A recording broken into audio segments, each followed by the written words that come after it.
What's happening, guys? Welcome back to the channel. Welcome back to another video. Today we are reviewing this 2018 Porsche 911 GT3 in manual transmission. It's going to be a good one. Sit back, relax, and enjoy the video.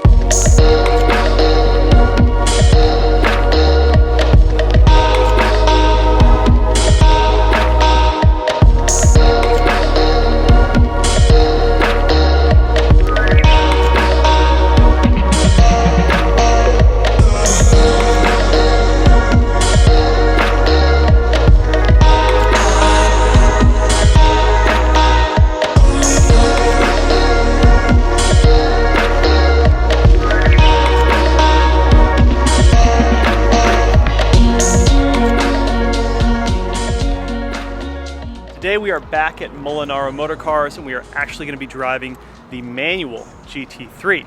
So if you saw in the last video, we drove the PDK GT3. Now this one is a little bit different. It's the 4.0 liter, the manual transmission. It's in white, but it's got a stealth PPF wrap on it. Very good looking car, makes a little more horsepower, about 500 horsepower. So just a little more than that PDK version. The big difference will obviously be the PDK versus the manual transmission. We've driven a bunch of different Porsches here at this dealership in the past couple of weeks. It's nice to be able to compare them for a lot of you guys that are out there that are actually interested in buying one of these cars. If you are in the market for one of these cars and you are local to North Carolina, or even if you're out of state, go ahead and check these guys out. I'm gonna leave a link down in the description to all their information. Check out their dealership. Really incredible inventory that they have here. But just like that, let's jump into the video and head inside.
All right, so here we are, 2018 Porsche 911 GT3 in the manual transmission. And it's actually factory white, but it has a stealth PPF wrap on it. Interior looks good as well. You have it spec'd with the red and black, which looks really good against the white. And then also, you'll notice that it has the carbon buckets. Yes.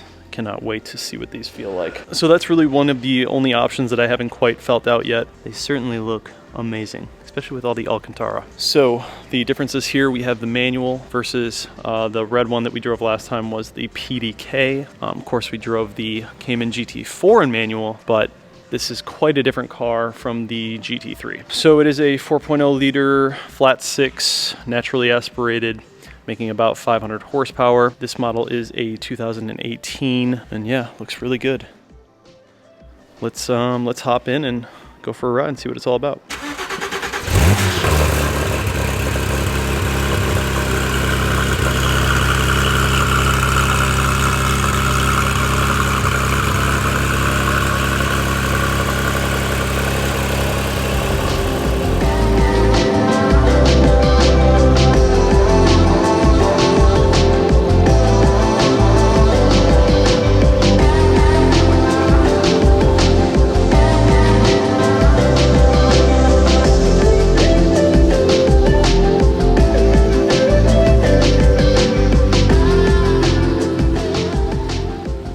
Oh man, she looks good out in the sun. Let's go ahead and hop in, take her for a ride.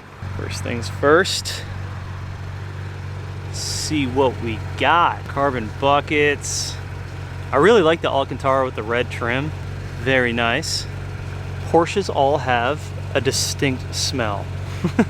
I'm now learning. Door cards look good. Red stitching all over.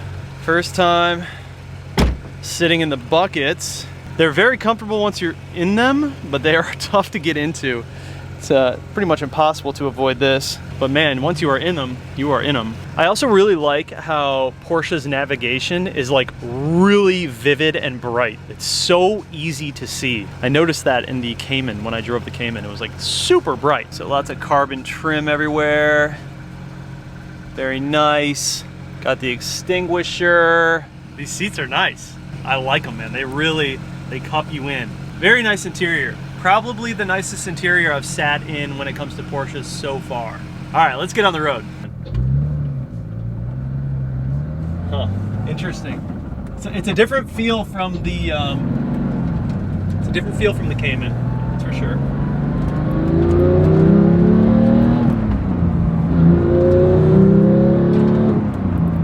Oh man, damn it!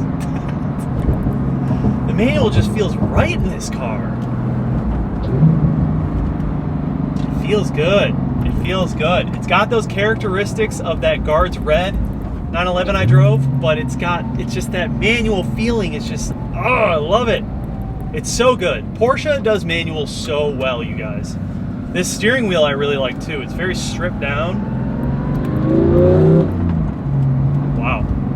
It feels good. It's got much more punch than the other two cars I drove. The GT4 and the previous 911 GT3, 3.8 liter. So GT4 was 3.6. GT3 that I drove that had PDK was 3.8. And this one is the 4.0. So, a little more juice. Oh yeah. Oh, that feels a lot better. Wow. That's impressive. So this is 500 horsepower from the factory.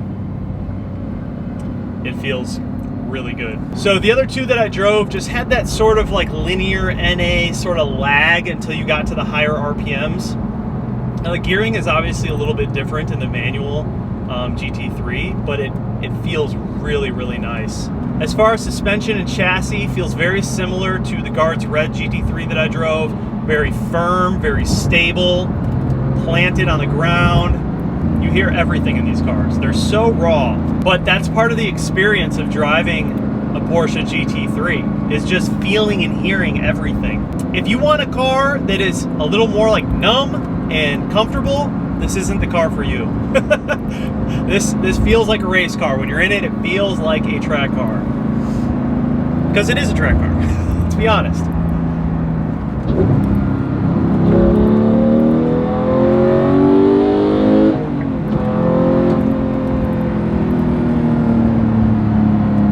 Does all right. Feels great. I really like the Alcantara everywhere. Like, huge fan of Alcantara, especially in these Porsches. They do it so well with the trim options. Carbon looks really good. This particular spec is really well done. So good. Like, Porsche's handling is just so good. God. Every time I get back into a BMW from a Porsche, the BMW just feels so spongy. It feels so like, I don't know, just, you can just feel that quality difference from the Porsche to the BMW. And for someone who grew up on driving BMWs, I just like always felt like BMW was so good at handling well, and it is, especially for the price points. But once you get into a Porsche, then you start to understand what a good handling car actually feels like.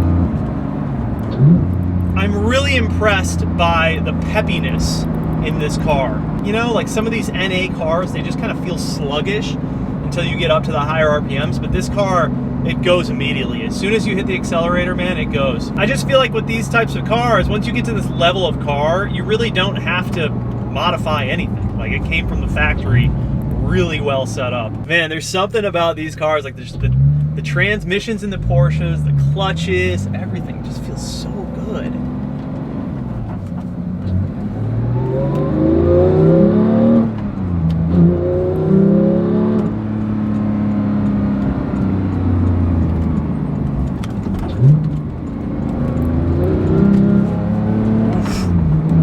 little slidey on you if you're not careful.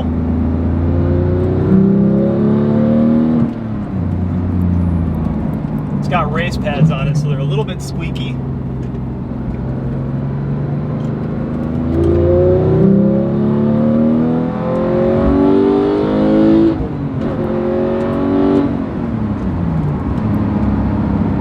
Car feels great. The car feels great. I'm telling you, Porsches, they're just built different. The manual is it's really nice in this car. I really do like it. I don't know if you go for the PDK or the manual. I mean, I think it purely comes down to what kind of driver are you and really what do you want to use the car for. If you're not driving this that often and you really want that raw driver's feel, then the manual all day. You're gonna love the manual. But the PDK just has that like supercar lightning fast shifting. It's easy to manage while you're driving. You can kind of handle so many different driving scenarios as well, whether you're in the mountains and you're continually in between gears, or you're tracking, or you're just daily driving. That PDK is so smooth. And that was the one thing about the DCT and the BMWs. The DCT is just kind of clunky. It's kind of clunky. But the PDK, man, not clunky at all. It's very, very smooth. Very, very nice.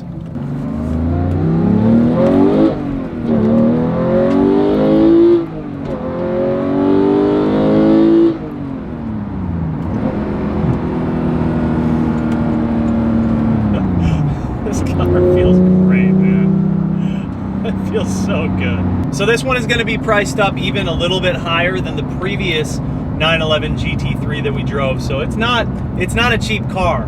The manuals are definitely a little more rare, I believe, than the PDKs, and this is the bigger engine, so it's going to be a little bit more expensive. It's also a little bit newer. This is a 2018, where the previous one we drove was I believe that was a 2015, the Guards Red 911.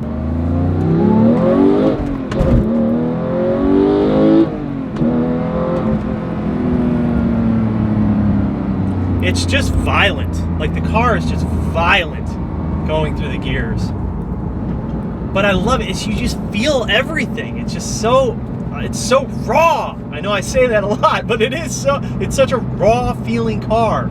I love the fact that they brought the manual transmission back on the G80 M3. But it just was the most numb feeling experience when I drove that car. And I just felt like at that point, if you're going to be spending that much on a car, you might as well just go all in on having like the ZF transmission, the all-wheel drive, the competition. Like, it just makes more sense. So this feels, obviously, I mean, this is like completely opposite of the G80 M3. Like, everything about the Porsche GT3 911 manual transmission experience is completely different than the G80 M3 manual experience. It's a much smaller car, much lighter car, not turbocharged, flat six. It feels like a track car. It's very raw. When I was in the G80 M3, it just felt like I was driving an M5. You know, it just felt very, very numb.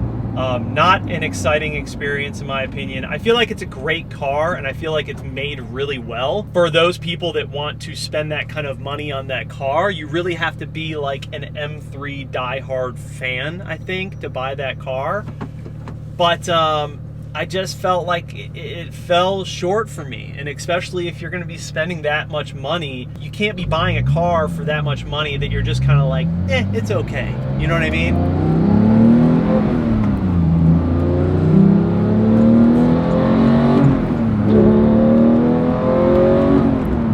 Third gear pulls so hard, like even at low RPMs. It's wild.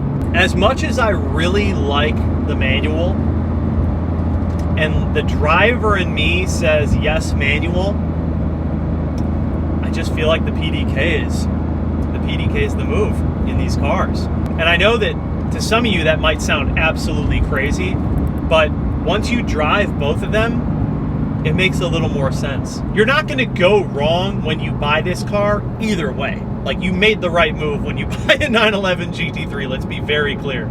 It just comes down to a matter of preference and driving style at that point, I think.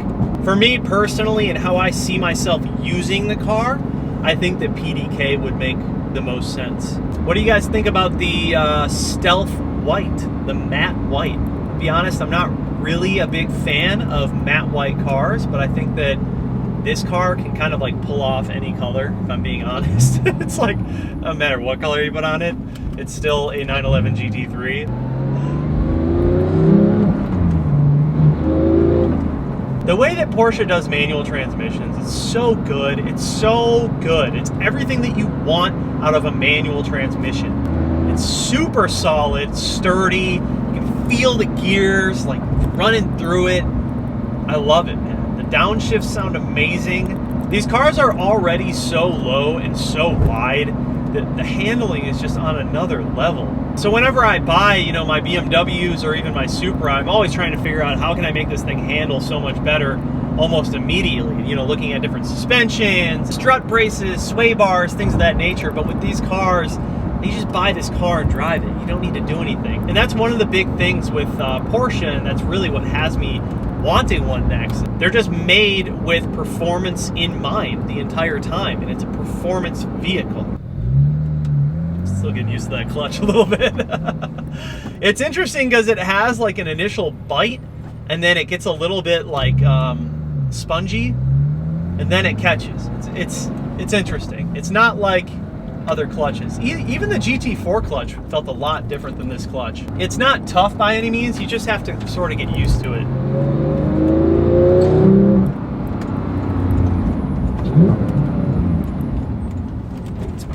They're so loud.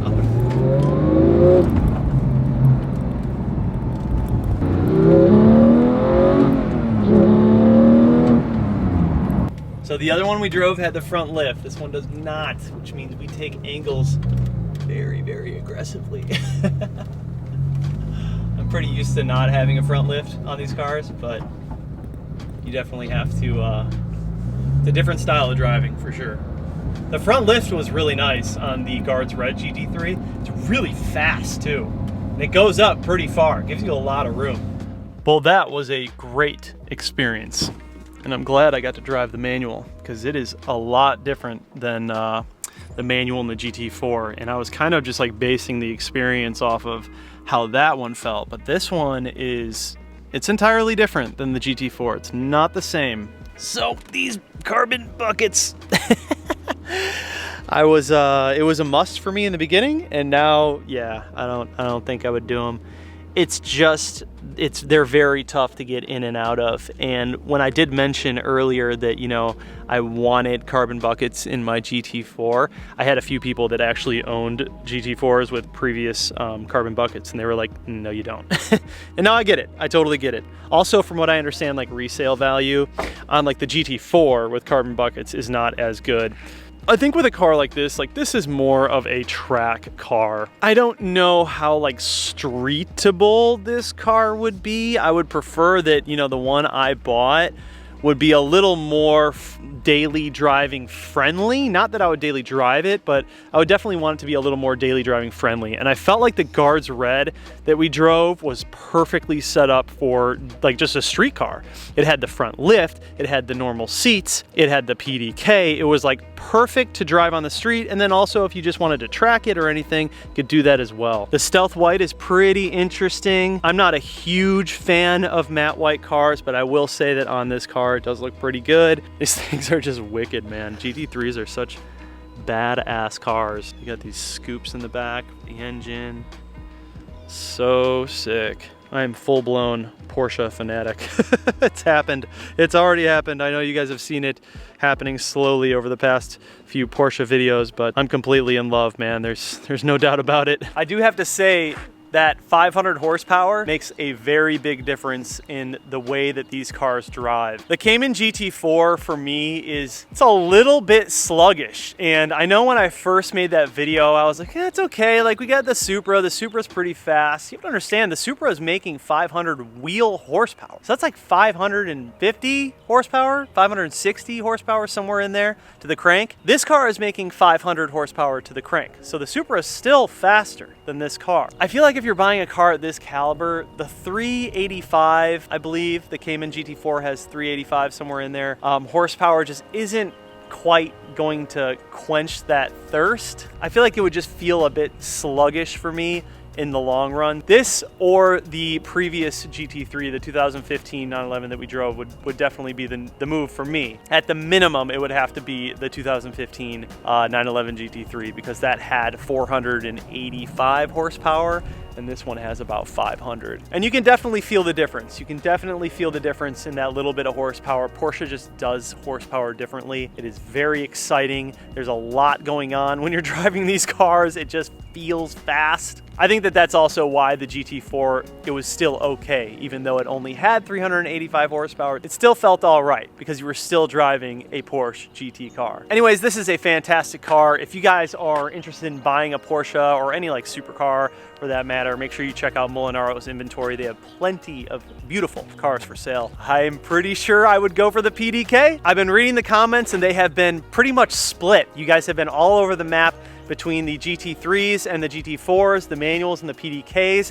I would say that the majority of people say to get the PDK. I do know that the majority of actual Porsche GT3 owners that I've spoken to say to get the PDK, and I would have to agree. The PDK is the way to go. Anyways, guys, that's gonna wrap today's video up on this Porsche GT3. Huge thank you to the guys over at Molinaro, Ryan, and all my buddies there for having this car ready for me to review today. Anyways, it's been a good one, you guys. Make sure you check out the website for the new merch. Gonna wrap this one up. Thanks for watching. See you in the next one. Peace.